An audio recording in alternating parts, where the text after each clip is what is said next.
तिरुमूलर ने लिखा था, अनबे शिवम, अर्थात प्रेम ही शिव है, लव इज शिवा।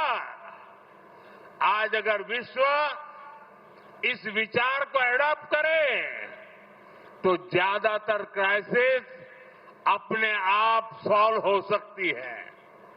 इसी विचार को भारत आज one world, one family, one future के रूप में आगे बढ़ा रहा है।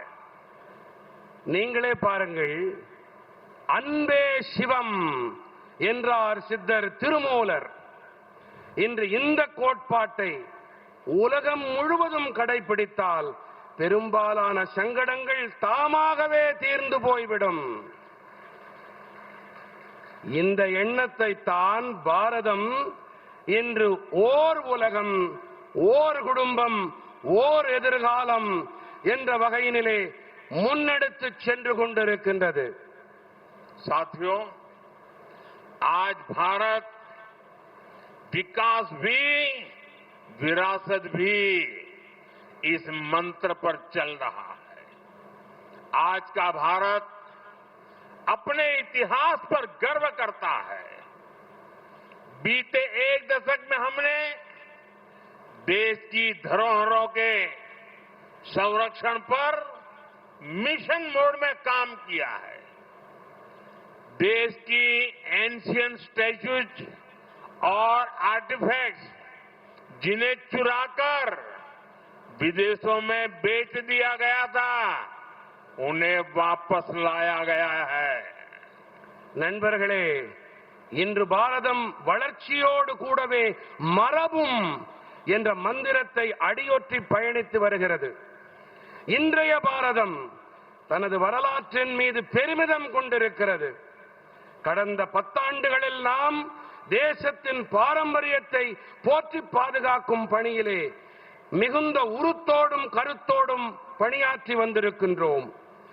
தேசத்தின் பண்டைய சிலைகள் மற்றும் கலை சின்னங்கள் இவை களவாடப்பட்டு அயல் நாடுகளில் விற்கப்பட்டு விட்டன. இவற்றை நாங்கள் மீட்டெடுத்து வந்திருக்கிறோம். 2014 के बाद से 600 से ज्यादा प्राचीन कलाकृतियां, मूर्तियां दुनिया के अलग अलग देशों से भारत वापस आई हैं। इनमें से 36 खास तौर पर हमारे तमिलनाडु की है। आज नटराज, लिंगोद्भव, दक्षिण मूर्ति, अर्धनारीश्वर, नंदिकेश्वर, उमा परमेश्वरी, पार्वती, समंदर, ऐसी कई महत्वपूर्ण धरोहरें अब फिर से इस भूमि की शोभा बढ़ा रही है। 2014ஆம் ஆண்டிற்கு பிறகு 600க்கும் அதிகமான தொன்மையான கலைப்படைப்புகள் உலகின் பல்வேறு தேசங்களிலிருந்தும் பாரதம் வந்தன. இவற்றிலே நண்பர்களே சற்று கவனமாக கேளுங்கள், இவற்றிலே 36 கலைப்பொருட்கள் குறிப்பாக தமிழ்நாட்டைச் சேர்ந்தவை.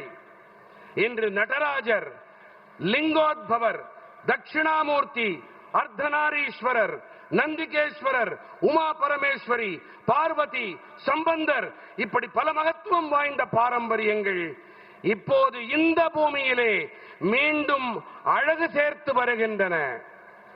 साथियों, हमारी विरासत और शैव दर्शन की छाप अब केवल भारत तक या इस धरती तक ही नहीं, जब भारत चंद्रमा के साउथ पोल पर लैंड करने वाला पहला देश बना, तो हमने चंद्रमा के उस पॉइंट को भी शिव शक्ति नाम दिया। चंद्रमा के उस अहम हिस्से की पहचान अब शिव शक्ति के नाम से होती है। நண்பர்களே, நமது மரபும் சைவ தத்துவத்தின் முத்திரையும் பாரதம் வரை மட்டுமோ அல்லது இந்த பூமியுடனோ மட்டும் நின்று போய்விடவில்லை. பாரதம் நிலவின் தென்துருவத்தில் இறங்கிய முதல் தேசமானது.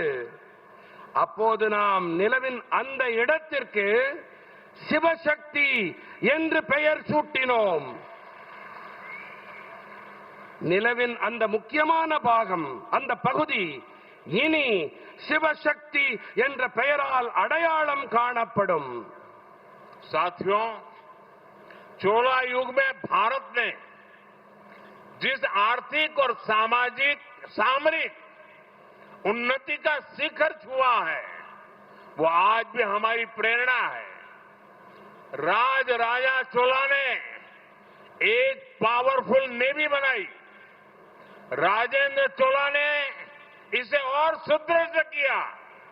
நண்பர்களே, சோழர்கள் காலத்திலே எந்த பொருளாதார போர்த்திர உன்னத உயரங்களை பாரதம் தொட்டதோ அவை இன்றும் கூட நமது கருத்தூக்கங்கள். ராஜராஜ சோழன் ஒரு சக்தி வாய்ந்த கடற்படையை உருவாக்கினார். ராஜேந்திர சோழன் இதை மேலும் பலப்படுத்தினார், உறுதிப்படுத்தினார். उनके दौर में कई प्रशासनिक सुधार भी किए गए. उन्होंने लोकल एडमिनिस्ट्रेटिव सिस्टम को सशक्त बनाया. एक मजबूत राजस्व प्रणाली लागू की गई. व्यापारिक उन्नति, समुद्री मार्गों का इस्तेमाल, कला और संस्कृति का प्रचार प्रसार. भारत हर दिशा में तेजी से आगे बढ़ रहा था.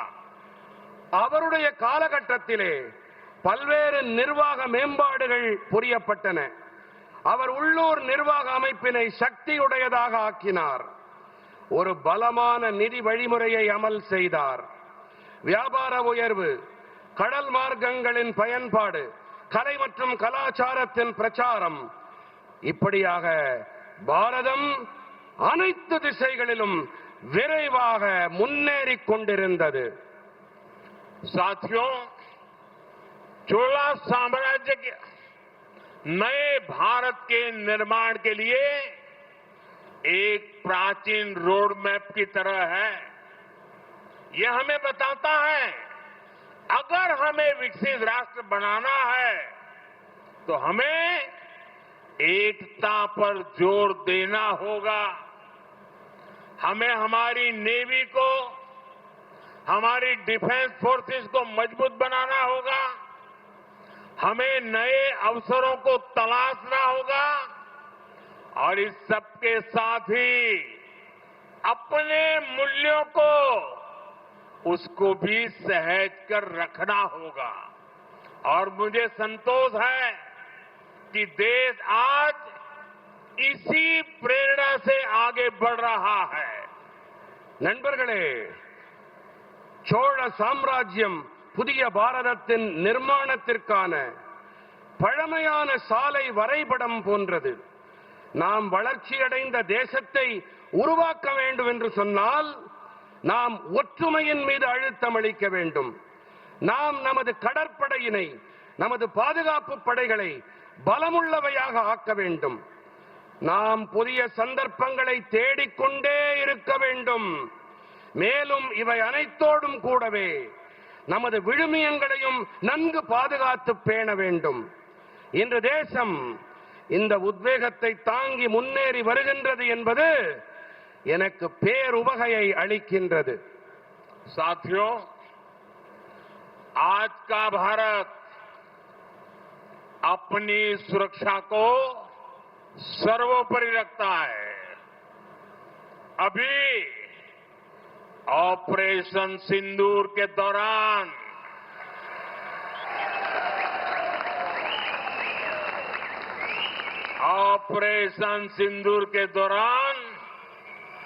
दुनिया ने देखा है कि कोई अगर भारत की सुरक्षा और संप्रभुता पर हमला करता है तो भारत उसे कैसे जवाब देता है।